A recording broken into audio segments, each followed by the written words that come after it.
আগত মানে গছ পৰি থকাৰ কাৰণে আমি ৰিটাৰ্ণ ঘূৰি আহিছিলোঁ তেতিয়াই মানে গছডাল পৰি থকাৰ কাৰণে অলপ ৰখিছিলোঁ আৰু তেতিয়াই মানে আমাৰ ওপৰত গাড়ীখনৰ ওপৰত মানে গছডাল পৰিলে। আৰু তোমাৰ লগত এই কৌশিক তেওঁ তোমালোকৰ লগতে বহি আছিলে? লগতে বহি আছিলে। মানে তোমালোক আগত নে পিছত বহিছিলে? আমি পিছতে বহিছিলোঁ একেলগে। তোমাৰ কাষত কোন বহিছিলে? মোৰ কাষত এজনী মাইকী মানুহ বহি আছিলে, সিফালে কাষত তাই বহি আছিলে। সেই ল'ৰাটো তাৰ ওচৰতে কলগছ এডাল পৰি আছিল। তেতিয়া গাড়ীখন ৰখাই দিছিল আৰু কোনফালে যাম বুলি চাওঁতে তেতিয়া গছডাল তাৰ ওপৰতে পৰিলে। কলগছডাল মানে আমি যাওঁতে নাছিলেই, যেতিয়া উভতি আহিছিলোঁ তেতিয়া পৰি আছে। তেতিয়া ৰখাই দিলে, তাৰপিছতে হেৰি গছডাল পৰিছে। এয়া বাহুত আকৌ কাণত আৰু এয়া মাথাত। দীঘলবৰী আহি পাওঁতে মানে দীঘলবৰী স্কুলখনৰ সন্মুখত মানে এডাল গছে মানে অটোখনত মানে হেঁচা মাৰি ধৰিছিল আৰু তাৰপিছত মোৰ কাষৰে এজন কলেজৰ ষ্টুডেণ্ট তাৰ হেৰি গাড়ীতে মানে হেৰি গৈছে মানে উঠিব নোৱাৰা হৈ গৈছে আৰু তাৰপিছত অলপ পিছতে হেঁচা মাৰি ধৰিলে মানে তাই একো মানে কৰিবই নোৱাৰিলে, জেগাতে ডেথ হৈ গ'ল আৰু মোৰ কাষতে বহিছিল মানে।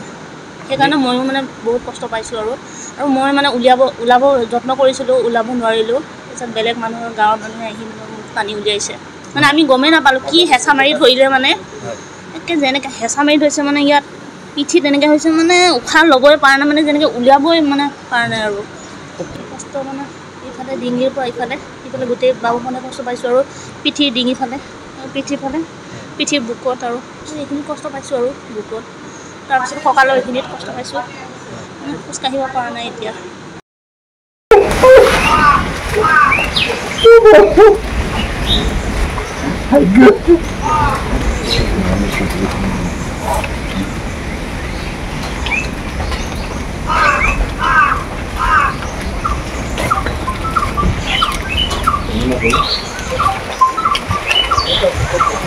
অত্যন্ত দুখৰ কথা যে আমি কৌশিক বৰদলৈ আমচিক আমি হেৰুৱাবলগীয়া হ'ল। ৰাতিপুৱা তেওঁ অটো এখনত উঠি তেওঁ স্কুললৈ আহিছিলে, ৰাস্তা ব্লক হোৱা দেখি পেলাই অটোখন ৰৈছিলে, তেন্তে গছ এজোপা উঘালি আহি পেলাই পৰিলেহি।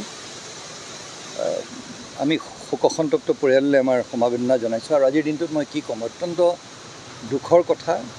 মই মৰিগাঁও জিলাৰ সকলোলৈকে আহ্বান জনাব বিচাৰিছোঁ যে অলাগতিয়ালকৈ যাতে আজি পৰাপক্ষত ঘৰৰ পৰা যাতে কোনো ওলাই নাহে, আৰু জিলা প্ৰশাসনে আমি যিখিনি কৰণীয় সেইখিনি আমি কৰিবলৈ চেষ্টা কৰিছোঁ। ইতিমধ্যে বিদ্যালয়সমূহ শিক্ষা অনুষ্ঠানসমূহ বন্ধ কৰি দিয়া হৈছে, কম্পাৰ্টমেণ্টেল পৰীক্ষা অৱশ্যে চলিব, আৰু এতিয়া কম্পেনচেশ্যনৰ কথা কোৱা সময় নহয়। আমি ল'ৰাজন ইতিমধ্যে আমি হেৰুৱাইছোঁ, আৰু শোকসন্তপ্ত পৰিয়াললৈ আমি আজিৰ এই মুহূৰ্তত জিলা প্ৰশাসনৰ তৰফৰ পৰা আমি সমবেদনা জনাইছোঁ। বাকীখিনি কৰণীয় যিখিনি আছে গোটেইখিনি কৰিম, আৰু এতিয়া তৎপৰতাৰে জিলা প্ৰশাসনৰ তৰফৰ পৰা আমি এয়াই কৰিব লাগিব যাতে আৰু এনেকুৱা ধৰণৰ দুৰ্ঘটনা যাতে আমাৰ জিলাখনত বা সমগ্ৰ অসমত ক'তো হ'ব নোৱাৰে। তাৰ বাবে জিলা প্ৰশাসনে যিখিনি দায়িত্ব হাতত ল'ব লাগে সেইখিনি আমি ল'বলৈ চেষ্টা কৰিছোঁ।